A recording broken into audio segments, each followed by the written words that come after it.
Mas o nosso assunto hoje é separados para o Evangelho. Quando nós entramos no capítulo 13 do livro de Atos, nós temos que entender que nós estamos entrando numa nova fase do cristianismo. É uma virada na história do cristianismo. Porque o livro de Atos está dividido em algumas partes. Por exemplo, do capítulo 1 até o capítulo 6, o livro de Atos trata do evangelismo, trata da igreja, e como a igreja ela cresceu, se desenvolveu na cidade de Jerusalém. Então, quando você olha para o livro de Atos, a primeira parte do livro de Atos, realmente, ela vai até o capítulo 6 ou 7, se você quiser colocar aquele momento de Estevão dentro dessa história, tá? Mas até o capítulo 6, o que você tem? Você tem os apóstolos pregando na cidade de Jerusalém, você tem a perseguição contra a igreja de Jerusalém, você tem o crescimento da obra de Deus na cidade de Jerusalém, e aí você tem tipo um apêndice no capítulo 6, você pode abrir comigo lá, capítulo 6 e versículo 7, veja lá, quando acaba essa primeira parte, no capítulo 6 e no versículo 7, nós temos essa frase aí, e crescia a palavra de Deus, aonde? Em Jerusalém, e se multiplicava muito o número dos discípulos, e grande parte dos sacerdotes obedecia à fé. Aí vai começar a falar do Estevão, mas eu creio que esse capítulo 6 e esse versículo 7 se encerra um momento importante da igreja. Qual o momento? A primeira fase do cristianismo, a primeira fase da igreja. Você tem que lembrar que nós temos uma divisão prévia do livro de Atos na profecia de Jesus, no capítulo 1, versículo 8, quando ele diz que eles receberiam poder que veriam do alto, do Espírito Santo, e eles seriam testemunhas, vós sereis minhas testemunhas, primeiro aonde? Em Jerusalém, e depois na Judéia, Samaria, e aí por fim, até os confins da terra. Então, a primeira parte dessa profecia se cumpre cabalmente no capítulo 6 e versículo 7. Então, é uma fase da igreja, a igreja crescendo na cidade de Jerusalém, se multiplicando, a palavra de Deus crescendo, aí aparece a figura de Estevão. Só que o Estevão, ele não é um judeu de carteirinha. Quando teve aquele problema das viúvas, ele era um dos judeus helenistas, que foram escolhidos, os 7 diáconos lá que foram escolhidos, para quê? Para servir as mesas, e ele se tornou um evangelista, juntamente com Filipe. Filipe também vai aparecer no capítulo 8. Agora inaugura-se uma nova fase do cristianismo. Como é que é essa fase, Então aqui no capítulo 1, versículo 6, para Jerusalém, tá? Do versículo 7, capítulo 7, até, meus irmãos, o capítulo 12, do capítulo 7 até o capítulo 12, o evangelho, ele começa a sair das portas de Jerusalém. Na verdade, o capítulo 7 conta a história do apedrejamento de Estevão, como os judeus, eles em Jerusalém, eles rejeitam a igreja, o cristianismo, e aí então no capítulo 8, você pode ver que já muda tudo. Capítulo 8, versículo 1, que diz que Paulo consentiu com aquela morte, e fez-se naquele dia uma grande perseguição contra a igreja que estava em Jerusalém, e todos foram dispersos pelas terras da Judéia e de Samaria. Está vendo só? A profecia do Senhor Jesus, ela é inaugurada aqui, a segunda fase, no capítulo 8, versículo 1, quando diz que o evangelho, ele sai de Jerusalém e ele vai para onde? Ele vai para a Judéia e ele vai até Samaria. E há uma preocupação desses helenistas, né? Há uma liderança de judeu helenista, porque é Estevão, porque é Filipe. O Estevão ele prega, morre. O Filipe ele vai lá em Samaria, evangeliza Samaria. Outros saem de Jerusalém, abrem igrejas na Judéia. O próprio Filipe vai correr e abrir muitas igrejas ali na costa do Mediterrâneo, que depois Pedro passa visitando, até que o evangelho chega onde? Até que o evangelho chega em Antioquia. Mas quem é que levou o evangelho em Antioquia? Capítulo 11, olha lá, capítulo 11, vá comigo lá no capítulo 11, né? E diz assim: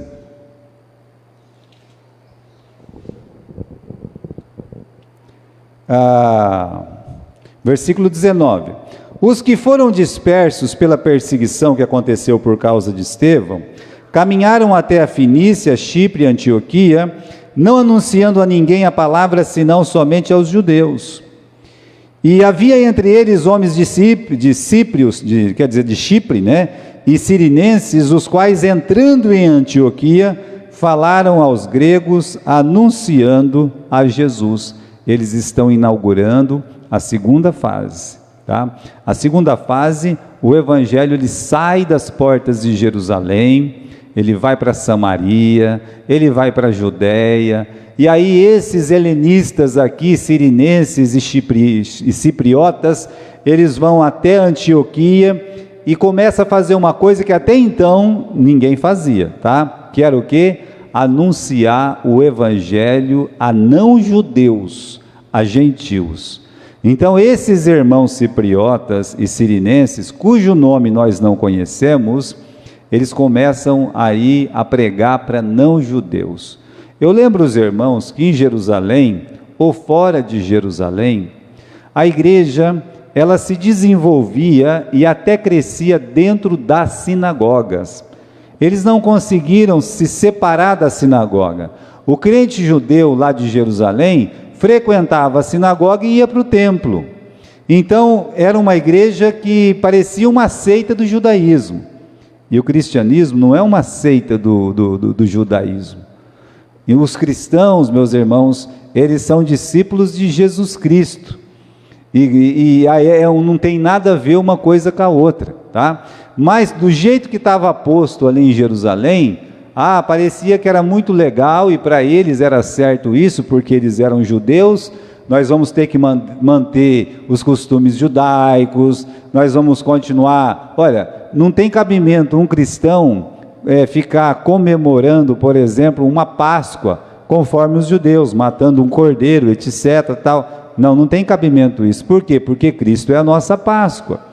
Mas eles continuaram assim. Então a igreja, apesar dela sair da cidade de Jerusalém, e esse versículo 19 deixa muito claro para nós, eles não anunciavam a ninguém a palavra senão aos judeus, ou seja, parecia que só os judeus podiam ser salvos. Na cabeça deles era isso mesmo. Tanto é que Pedro, quando ele entrou na casa de Cornélio, ele deixou claro essa ideia.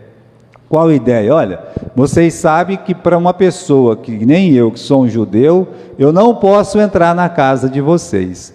Quando Pedro estava pregando, ele jamais ia fazer um apelo, quem quer entregar a vida para Jesus? Não, ele jamais faria isso.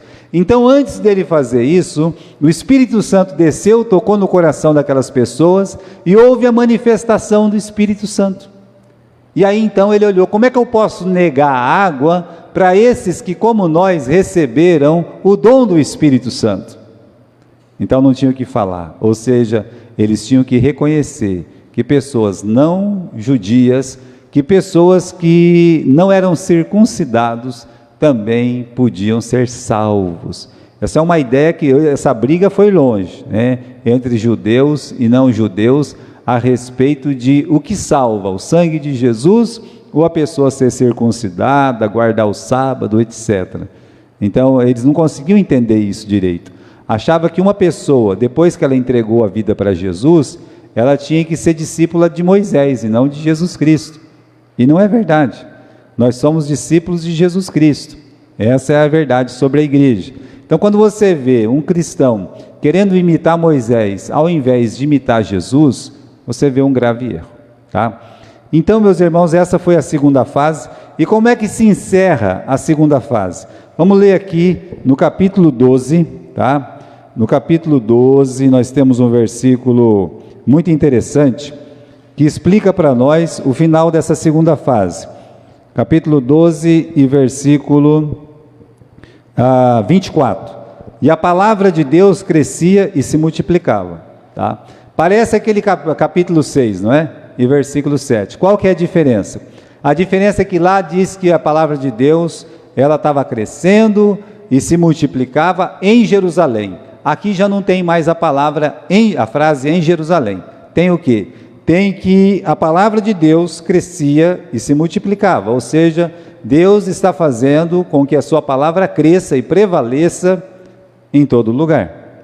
E é por isso, meus irmãos, que o capítulo 13 inaugura o quê? Essa virada histórica no cristianismo. É a partir da igreja de Antioquia que vai haver o que nós chamamos de missões. O que é missões? Tá? A palavra missa, que é tanto usada na igreja católica, você sabe o que significa a palavra missa, né? É simples, é só você ver. Raiz do quê? Missionário. O que é um missionário? É aquele que pega aí e sai, correto? É o que sai.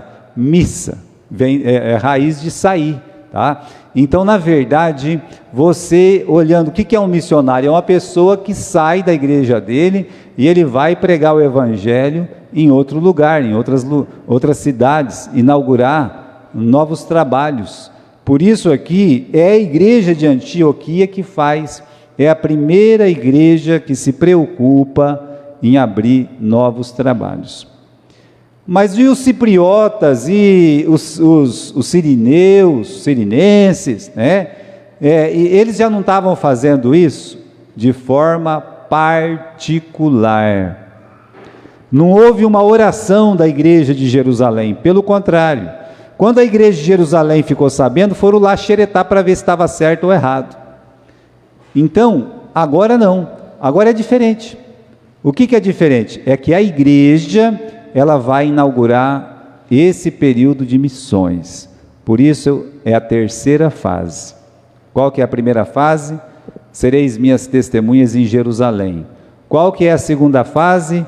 Judéia e Samaria. Qual que é a terceira fase? Confins da terra. Agora, essa parte do livro de Atos começa no capítulo 13 e vai até o capítulo 28. Porque eles vão chegar até os confins da terra. Então a divisão aqui é grande, né? Do capítulo 13 até o versículo 28, são 15 capítulos aí, né? São 15, 16 capítulos, né? Mas nós vamos estudar, e até os confins da terra dá trabalho mesmo. Bem, a igreja de Antioquia, ela era uma igreja diferente. Por que ela era diferente? A doutrina dela era diferente? Não é assim. Você não veja desse jeito, não. A diferença estava na composição e no foco. A composição da igreja de Antioquia era a maioria absoluta de não-judeus, de pessoas que não eram judeus e se converteram. Então essa igreja, por exemplo, eles não estavam preocupados em lavar a mão na porta, lavar os pés, não estava preocupado em guardar o sábado, não estava preocupado em todo aquele ritualismo judaico. Eles estavam a centenas de quilômetros de Jerusalém, não havia preocupação deles em relação a isso. Então, a composição era de pessoas não judaicas, ou seja, gentios. Resumindo, eles não eram circuncidados, né? A maioria deles não era. Então eles não levaram essa preocupação para a igreja. Agora, qual que é o foco? Por essa diferença na composição, o foco se tornou outro. Como os primeiros que começaram o trabalho, a diferença do capítulo 11, você voltar para o capítulo 11 ali, a diferença do versículo 19 para o versículo 20, ela é gritante. Por quê? Porque a preocupação de uns é pregar somente para judeus. E a preocupação do outros era o quê? Pregar para qualquer pessoa. para qualquer criatura. E aí está a diferença da igreja de Antioquia para as igrejas de Jerusalém, para as igrejas de Samaria e da Judéia. Eles continuaram pregando para os judeus. Eles continuaram preocupados com o ritualismo judaico. E a igreja de Antioquia? A preocupação, o foco era alcançar todas as almas perdidas deste mundo. Por isso que a gente fala que a Antioquia foi uma igreja vibrante, né? No final do capítulo 11, por exemplo, quando fala da igreja de Antioquia, eles estavam focando, primeiro, no evangelismo, anunciando a Jesus. Segundo, no ensino da palavra, a palavra de Deus. Paulo e Barnabé passaram o ano todo ensinando a palavra de Deus para os irmãos. Eram firmes na comunhão, havia uma comunhão vibrante naquela igreja de Antioquia. Generosidade. Os irmãos da Judéia estão passando fome. Generosidade, eles já fizeram as cestas, levantaram ofertas. Paulo e Barnabé, assim que termina o capítulo 11, eles vão pessoalmente levar essas ofertas. Eu acho que é o capítulo 12, né, também que fala sobre esse assunto. Dá uma olhada aqui no capítulo 12, lá no finalzinho do capítulo 12, que diz assim, deixa eu achar aqui o versículo. Barnabé e Saulo, havendo terminado aquele serviço, qual serviço? O serviço de levar as ofertas lá em Jerusalém, conforme o final do capítulo 11, voltaram de Jerusalém, levando também consigo a João, que tinha por sobrenome Marcos. Então Barnabé encontrou um sobrinho dele lá, chamado João, já trouxe o João também, tá? Na igreja, na casa da mãe dele funcionava aquela igreja, a igreja que estava orando pelo apóstolo Pedro. Por isso, irmãos, era uma igreja vibrante. E aqui no capítulo 13 tem uma outra coisa sobre essa igreja. Capítulo 13, versículo 1. Vamos lá? Na igreja que estava em Antioquia havia profetas e doutores, fala o nome deles, tá bom? Versículo 2. Servindo eles ao Senhor e jejuando, disse o Espírito. Eles eram dedicados na oração, tá? Está informado para nós aí nesse versículo 2, não é no versículo 1 não. Eles estavam orando. Era uma igreja que estava orando. Agora, como é que você sabe por qual motivo que eles estavam orando? Pare para pensar, né? Eles estão orando, mas a Bíblia não fala por que eles estão orando. Aí vem o Espírito Santo e fala assim: separai-me a Barnabé e a Saulo para o trabalho que eu tenho para eles, que eu separei eles para esse trabalho específico. Então eu creio, irmãos, que a oração estava direcionada para a salvação da alma de toda criatura. Como, por exemplo, a pergunta: meu Deus, como é que nós vamos alcançar as pessoas de outros países? Como é que nós vamos alcançar as pessoas lá da Ásia Menor, da Europa? Como é que nós vamos alcançar essas almas que estão tão distantes? Então a oração, creio eu, tinha esse foco, pela resposta que veio do Espírito Santo. O Espírito Santo, meus irmãos, é claro em dizer, no versículo 12, separai-me a Saulo e a Barnabé para a obra que eu tenho ensinado. Mas quando nós voltamos no versículo 1, nós aprendemos uma outra coisa sobre a igreja de Antioquia. Era uma igreja para todos. Como assim era uma igreja para todos? A própria composição, já vimos, já tinha origens de 2, 3 nacionalidades. Eram judeus cipriotas, eram judeus sirinenses, né? Então há uma miscelânea, meus irmãos, de raça nessa liderança aqui. E aí tinha um novo padrão de medir as pessoas. E é importante a gente falar nisso aqui, porque em Jerusalém o padrão era se é judeu ou se era um prosélito judeu circuncidado. Esse era o padrão. Não é circuncidado?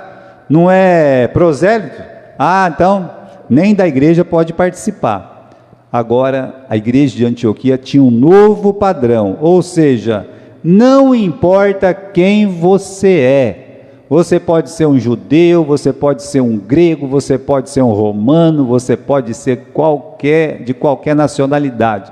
Você pode ser de qualquer cor. Você pode ter a condição financeira que você tiver. Não importa quem você é. O que importa é de quem você é, ou seja, se você é ou não de Jesus Cristo.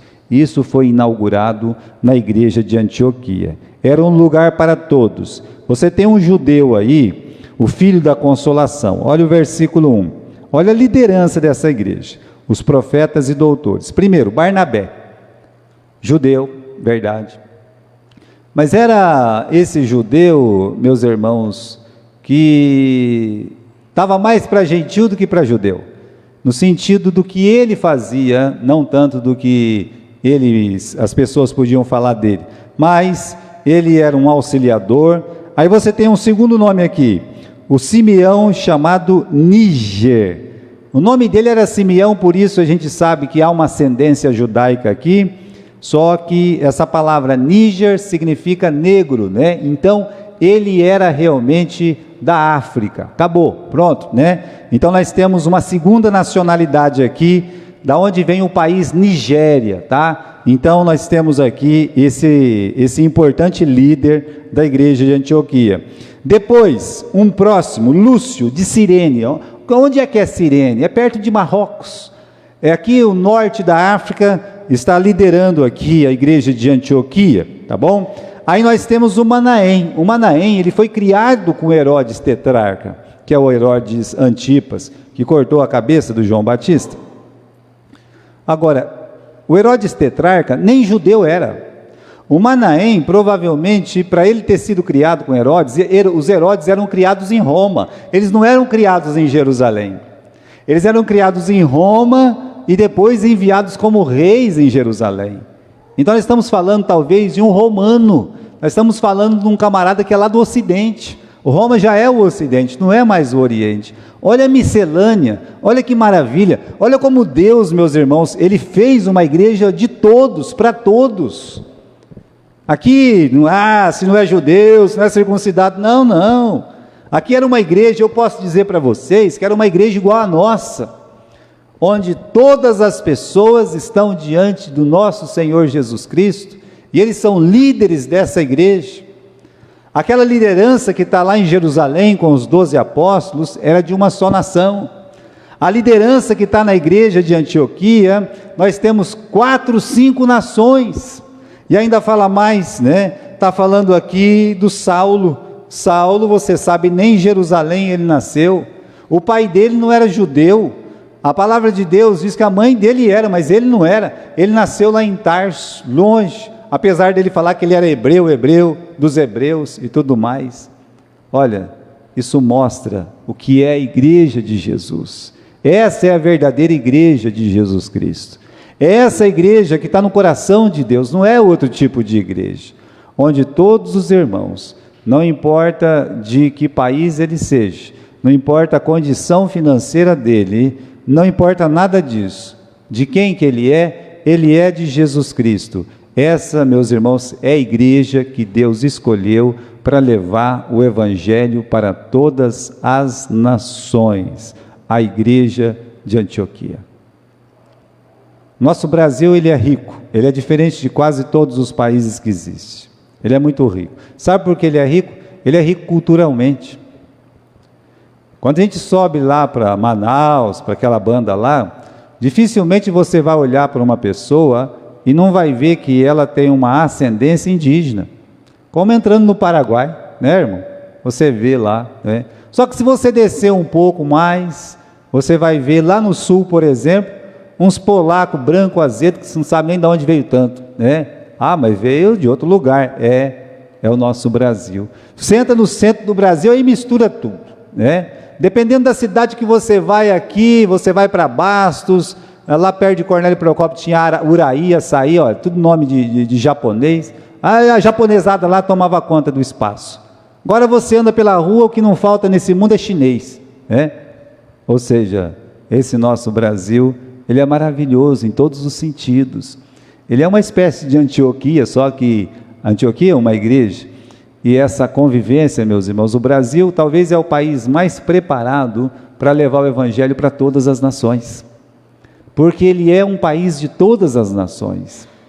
Infelizmente, nós não, sabe, a missão, o desejo missionário da igreja brasileira é fraco, não é que nem o dos americanos, dos ingleses, é fraco. Mas se começar uma cultura de evangelizar todas as nações, olha, quando eu estava com os irmãos em outro país, algum irmão, só porque parecia com um árabe, eles já ficavam com a cara fechada, sabia disso? Um dos nossos irmãos parecia um árabe, então todo mundo ficava com a cara fechada para ele. Um outro que falava muito bem o inglês, pronto, já tinha uma restrição, aqui nós não gostamos dos americanos, ou nós não gostamos dos árabes. Aí você tem um Gilberto que é brasileiro, né? Não tem restrição. Se você falar que você é brasileiro em qualquer lugar do mundo, você vai ser bem recebido, tá? Principalmente nesses outros países aí, você vai ser bem recebido. Ainda mais se você colocar uma camisa da seleção brasileira, você vai ser bem recebido. Sabe por quê? Porque esse nosso país é o país de todos. Todos que vieram aqui foram bem recebidos. Ontem mesmo eu estava vendo uma notícia que no Paraná, perto de Colônia e outras cidadezinhas, eles estão criando uma cidade para os afeganistãos. Já imaginou isso? Cristãos que estão escapando de lá, da morte, perseguidos, uma comunidade evangélica comprou uma terra, falou com o governo e eles estão construindo uma cidadezinha lá para receber esses afeganistãos. Não sei como é que a gente chama os afegãos, né? Não sei se é árabe, eles não são chamados de árabe, é outra coisa, tá bom? Mas nós estamos recebendo um povo diferente novamente, e eles vão ser bem recebidos. Irmãos, essa igreja era uma igreja diferente pela composição e pelo foco. Muito importante lembrar disso aí, tá? E eles estão fazendo 3 coisas, vamos lá, né? Quais são as coisas que eles estão fazendo no versículo 1, 2, 3, né? Primeiro, a palavra de Deus diz no versículo 2, servindo eles ao Senhor. A primeira coisa que eles estão fazendo, eles estão servindo na igreja. Você pode fazer isso, sabia? Sempre que você trabalha na igreja, você está servindo na igreja. Se você ajuda na escola dominical, você está servindo na igreja. Eu digo para você, tem coisa melhor do que servir na igreja? Como é gostoso? Como é gostoso? Hoje eu já acordei mais tarde, o pessoal estava tudo, ei, pastor não vem, né? Mas já estava aqui um grupo me esperando, né? Estava aqui o Mário, né? Estava aí o Caio Sando, né? E o Mateuzinho estava aqui, nem sei porquê, né? Eu acho que ele queria ver alguma coisa aí, mas estava também, você está entendendo? Estava lá, querendo ver as coisas, né? Não, veio buscar a criança, tadinho, isso é um crime fazer isso com ele, né? Mas você percebe, né, que eles têm prazer, chega primeiro que a gente, o pastor chega depois. Mas se você quer servir na igreja, você vai ter o espaço que você quiser para servir na igreja. Agora, tem um outro detalhe, aí não diz que estão servindo apenas na igreja. O versículo 2 diz que eles estavam servindo ao Senhor. Porque a pessoa que serve a igreja, quando a igreja vai mal, ou quando acontece alguma coisa, se ele serve a igreja, ou o pastor, ou alguém da igreja, ele vai desanimar. Qualquer problema que acontece é motivo dele cair fora, sumir, desaparecer, porque eles estão servindo a igreja, eles estão servindo a lá, ou um indivíduo, mas aqui a palavra de Deus está dizendo, servindo eles ao Senhor. Então eles estão servindo a Deus que eles estão servindo. Isso dá mais prazer ainda para trabalhar, porque aí a pessoa fala, meu serviço é para Deus, é ao Senhor. Então eles estão servindo, ministrando na igreja, ao Senhor, né? E aí no terceiro diz que eles estão jejuando, ou seja, orando mesmo a Deus com um propósito. E nesse momento que eles estão servindo a Deus, nesse momento que eles estão orando, Deus ele separa duas pessoas. Versículo 2: separai-me a Saulo e Barnabé. Ou seja, a oração e o jejum têm resposta. Deus respondeu. E no meio de 7 líderes, Deus escolhe somente 2, Barnabé e o Saulo. Repare, nenhum dos outros 5 ficaram enciumados. Não é dito na história que nenhum dos outros 5 deixaram de trabalhar porque não foram escolhidos para essa obra específica. Não, né? Eles não se sentem nem depreciados, nem preteridos por Deus. Ademais, eles reconhecem o chamado de Deus para aqueles 2. Eles dizem amém, e olha o versículo 3, diz que jejuando e orando colocou a mão sobre eles, ou seja, há um reconhecimento da resposta de Deus e da escolha de Deus. Eles estão se sujeitando à vontade de Deus. O Espírito Santo fala, porque o Espírito Santo é uma pessoa, não é uma energia, não é um poder. O Espírito Santo é a terceira pessoa da Trindade. E ele diz assim: separai-me a Barnabé e a Saulo para a obra que eu tenho chamado. Separado para quê? Quando você lê no original, a palavra separar aqui é tipo separai para mim, sabe? Você vai numa loja e pega e escolhe uma roupa, mas você quer escolher mais roupa, não é assim? Você fala assim: não, eu gostei dessa aqui, né? Aí, o que você fala para a vendedora? Separa essa para mim, né? Separa aí para mim. A Lara foi comprar um macaquinho verde lá na Carmelita, em 15 minutos que ela virou as costas, a mulher falou assim: já foi, não foi, Lara? Mais ou menos isso, né? Ah, já foi, né? Bobeou, levaram. Então, às vezes essa pessoa fala assim: ó, separa para mim, a pessoa vai pegar, vai separar, não é assim que acontece? Deus está dizendo aqui, ó, esses 2 aqui, eles vão ficar separados, é meu. Não é que os outros não eram, é meu por uma obra diferente, por uma obra específica, põe eles de lado, tá? Separado por uma obra específica. E que obra que é essa aí? Quem responde é Paulo, Romanos capítulo 1 e versículo 1, vamos lá comigo, está bem pertinho aí, Romanos capítulo 1 e versículo 1, Paulo, servo de Jesus Cristo, chamado para apóstolo, separado para o Evangelho de Deus, separado para o Evangelho de Deus. Eu já vi bastante certificado de ministério, já vi bastante. Às vezes eu vejo lá de amigos pastores, está sempre na parede, né? A pessoa tem um certificado lá, mas não existe um que começa mais bonito do que o meu, que o pastor colocou assim, porque ele aprendeu do pastor dele, porque o dele era assim, porque o pastor do pastor dele era assim, do pastor, eles colocam a mesma coisa, né? Escreve assim: separado para o Evangelho de Jesus. É assim que começa o certificado. Vai colocar o nome, não é coisinha pouca, mas é coisa assim, mas vem escrito: separado para o ministério da palavra, ou separado para o Evangelho.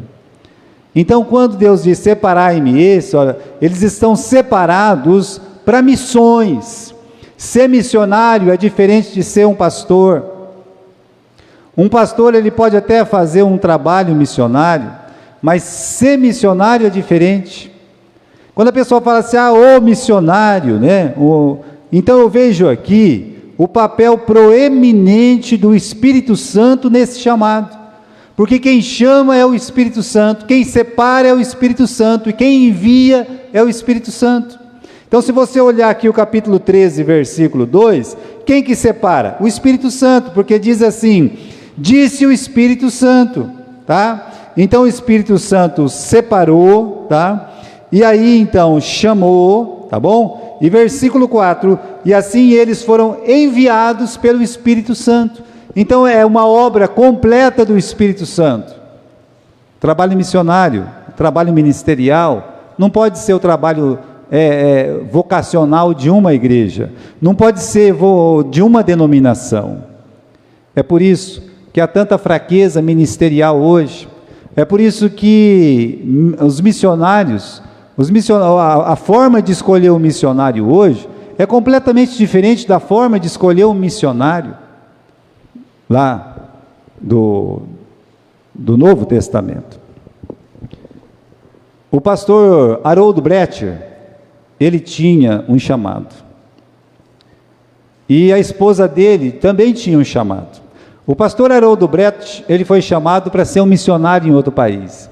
E aí eles perguntavam para a esposa dele, que nunca fez um seminário: e a senhora, aonde a senhora fez um seminário? Ela disse: não, eu fui chamada para ser esposa do missionário.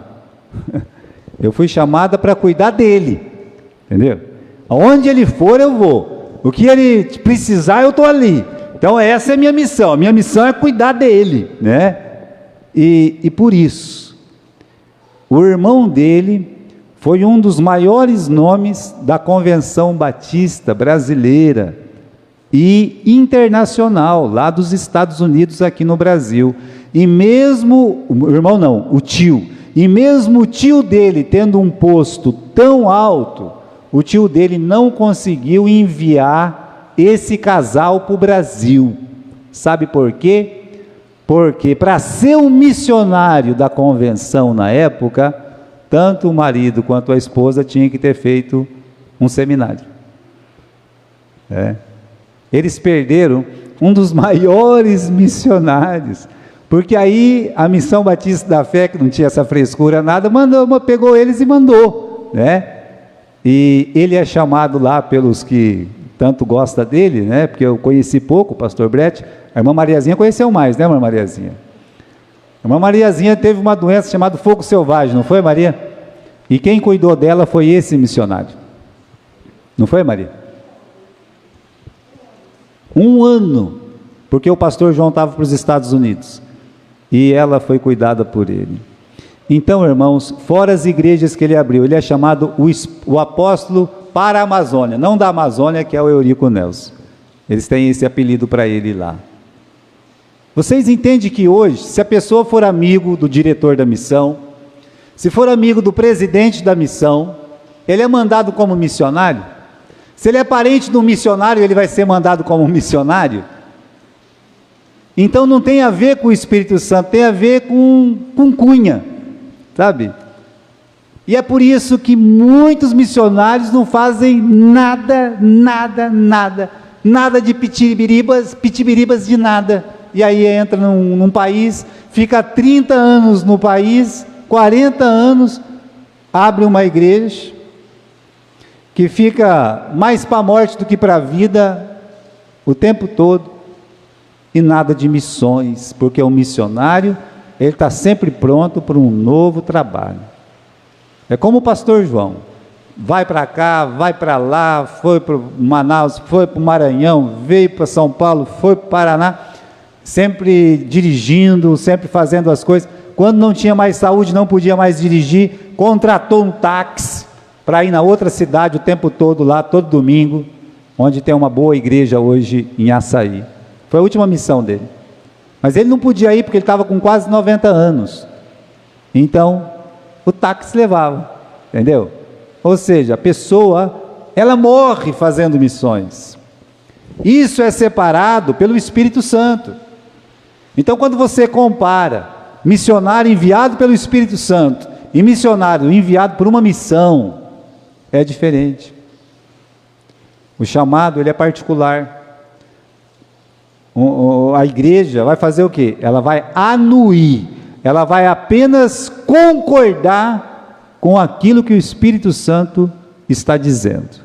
Veja só, esse papel proeminente do Espírito Santo,